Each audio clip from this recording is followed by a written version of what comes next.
नमस्कार बच्चों, आज हम पढ़ेंगे 12th फिजिक्स की फर्स्ट यूनिट जिसका नाम है स्थिर वैद्युतिकी।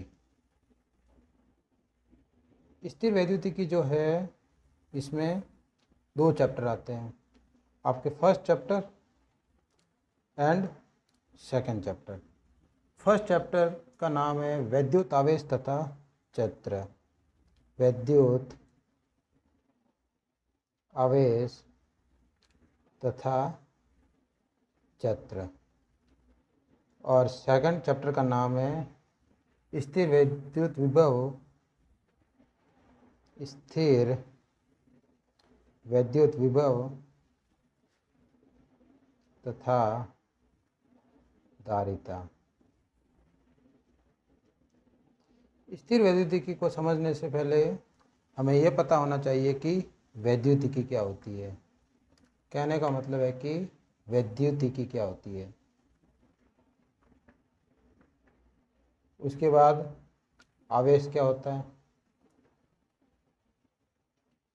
वैद्युतिकी जो है यह भौतिक विज्ञान की वह शाखा है जिसमें आवेशों का अध्ययन किया जाता है। फिजिक्स की वह शाखा जिसमें आवेश का अध्ययन किया जाता है वैद्युतिकी कहलाती है। और आवेश अगर स्थिर है, आवेश को अगर स्थिर माना जाता है और उसका अध्ययन किया जाता है तो वो होगी स्थिर वैद्युतिकी। स्थिर वैद्युतिकी। और अगर आवेश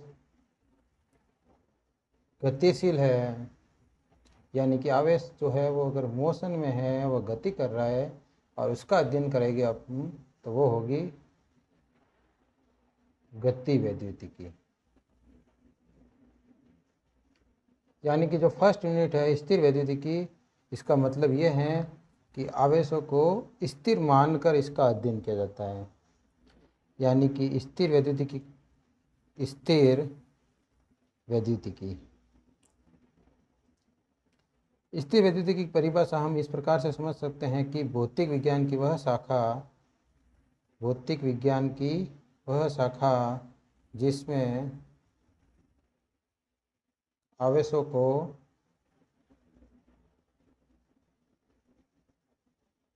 स्थिर मानकर उसका क्या किया जाता है, अध्ययन किया जाता है। यानी कि भौतिक विज्ञान की वह शाखा जिसमें आवेशों को स्थिर मानकर उसका अध्ययन किया जाता है। अब आपने ये पढ़ा कि आवेशों को स्थिर मानकर उसका अध्ययन किया जाता है, तो आपको यह पता होना चाहिए कि आवेश क्या होते हैं। कहने का मतलब है कि आवेश क्या होते हैं इसके बारे में आपको पता होना चाहिए। तो नेक्स्ट डेफिनेशन है आवेश। अब आवेश जो है वो एक भौतिक राशि है। आवेश क्या है, एक भौतिक राशि है। जैसे आपने द्रव्यमान देखा होगा, क्या द्रव्यमान को आप डिफाइन कर सकते हैं? इसी प्रकार से टाइम, क्या टाइम, समय, समय को आप डिफाइन कर सकते हैं? समय, समय, द्रव्यमान, तापमान, विद्युत धारा, ये भौतिक राशि है। लंबाई, उसी प्रकार से आवेश भी एक भौतिक राशि है। अगर इसकी परिभाषा हम देखें तो वो इस प्रकार से होगी कि किसी पदार्थ का वह गुण, किसी पदार्थ का वह गुण जिसके कारण, किसी पदार्थ का वह गुण जिसके कारण विद्युत एवं चुंबकीय क्षेत्र उत्पन्न हो। किसी पदार्थ का वह गुण जिसके कारण विद्युत एवं चुंबकीय क्षेत्र उत्पन्न हो आवेश कहलाता है। आवेश कहलाता है। यानी कि आवेश किसी पदार्थ का एक गुण है जिसके कारण क्या उत्पन्न हो, विद्युत क्षेत्र अथवा चुंबकीय क्षेत्र।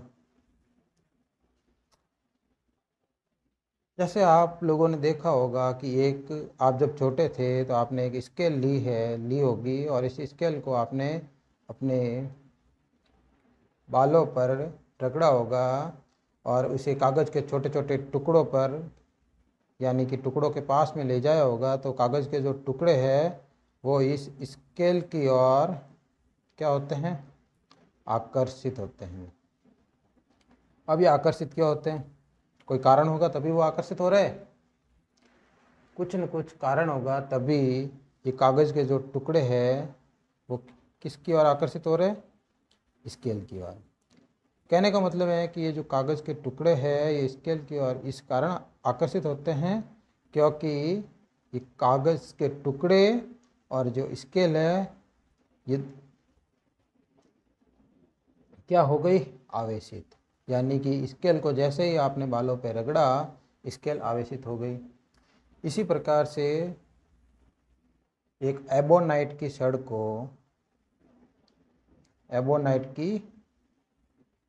को आप बिल्ली की खाल से रगड़ते हैं, बिल्ली की खाल से रगड़ते हैं। जब आप एबोनाइट की छड़ को बिल्ली की खाल से रगड़ते हैं तो एबोनाइट की छड़ क्या हो जाएगी, आवेशित हो जाएगी। जब ये एबोनाइट की छड़ आवेशित होगी तो यानी कि ये जो है वह कागज़ के टुकड़े को अपनी ओर आकर्षित करेगी। एक साइंटिस्ट था बेंजामिन फ्रैंकलिन।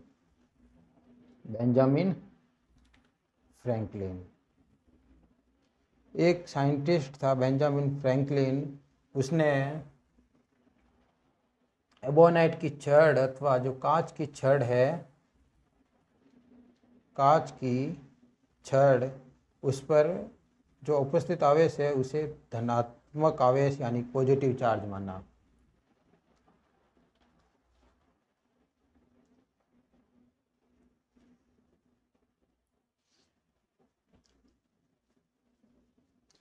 इसी प्रकार यानी कि इन्होंने कहा था, बेंजामिन फ्रैंकलिन ने कहा था कि आवेश जो होते हैं वो दो प्रकार के होते हैं, धनात्मक आवेश और ऋणात्मक आवेश। अब आवेश दो प्रकार के होते हैं, धनात्मक आवेश और ऋणात्मक आवेश।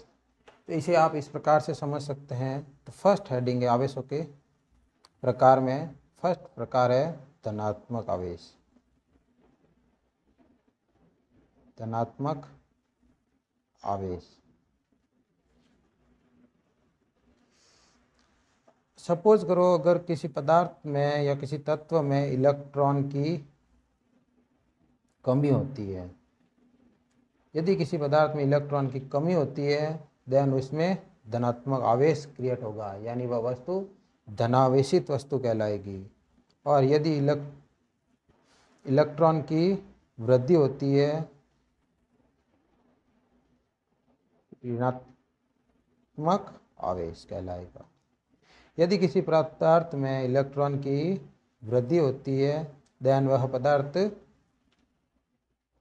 ऋणावेशित पदार्थ कहलाएगा और उसमें उपस्थित आवेश व ऋणावेश कहलाएगा। नेक्स्ट, आवेशों का मात्रक। आवेश का मात्रक, आवेश का मात्रक इस प्रकार से होता है, आवेश का ऐसा ही मात्रक कूलाम होता है। आवेश का ऐसा ही मात्रक कूलाम होता है जिसे C से रिप्रेजेंट करते हैं, यानी C से प्रदर्शित करते हैं। और आवेश का CGS मात्रक होता है, यानी कि आवेश का जो CGS मात्रक होता है वो होता है स्टेट कूलाम, जिसे ESU से प्रदर्शित करते हैं। अब आपको ये पता होना चाहिए कि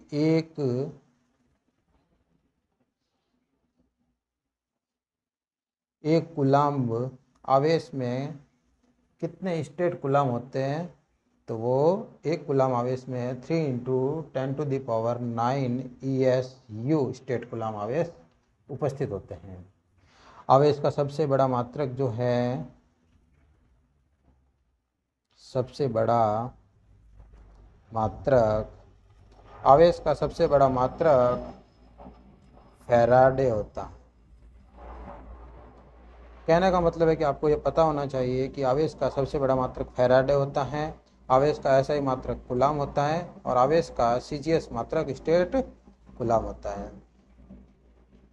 एक क्विक रिवीजन हो जाए। आज हम पढ़ रहे हैं फिजिक्स की फर्स्ट यूनिट, 12th फिजिक्स की फर्स्ट यूनिट, जिसका नाम है स्थिर वैद्युतिकी। स्थिर वैद्युतिकी में आवेशों को स्थिर मानकर उसका अध्ययन किया जाता है। आवेश एक भौतिक राशि है जो विद्युत एवं चुंबकीय क्षेत्र उत्पन्न करती हैं। आवेश के प्रकार, आवेश दो प्रकार के होते हैं, धनात्मक आवेश और ऋणात्मक आवेश।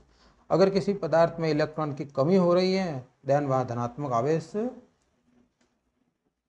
उपस्थित हो जाएगा, और किसी पदार्थ में इलेक्ट्रॉन की कमी वृद्धि हो रही है, तब वह ऋणावेशित पदार्थ कहलाएगा।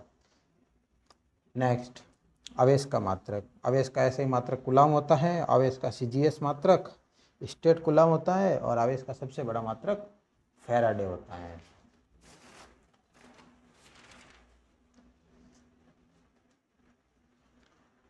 अब जो आवेश है यह एक अदिश राशि होती है।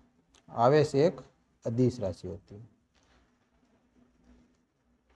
आवेश एक अदिश राशि होती है। नेक्स्ट, इसकी कुछ न कुछ विमा भी होगी। तो आवेश की विमा निकालने के लिए आपने 10वीं कक्षा में ये पढ़ा होगा कि I = Q/T, यानी आवेश प्रवाह की दर विद्युत धारा कहलाती है। आपने ये फॉर्मूला कक्षा 10 में पढ़ा होगा कि आवेश प्रवाह की दर विद्युत धारा कहलाती है। यानी कि अगर आप इस फॉर्मूले से Q की वैल्यू निकाले तो Q = मिलेगा IT।